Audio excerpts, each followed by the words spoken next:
আল্লাহ রাব্বুল আলামিন এর কাছে 100 ভাগ রহমত বা ভালোবাসা এবং দয়া আছে,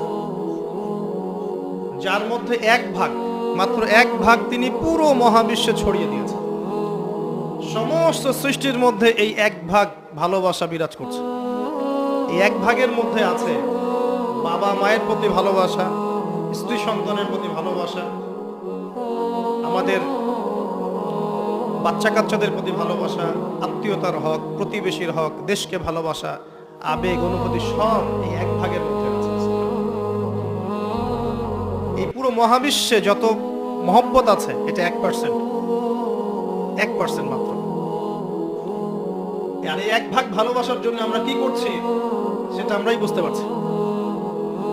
আর বাকি যে 99 ভাগ রহমত, দয়া, ভালোবাসা, এটার কথা আল্লাহ পাক বলেছেন, এটা দিয়ে আল্লাহ পাক কিয়ামতের দিন তার বান্দাদের প্রতি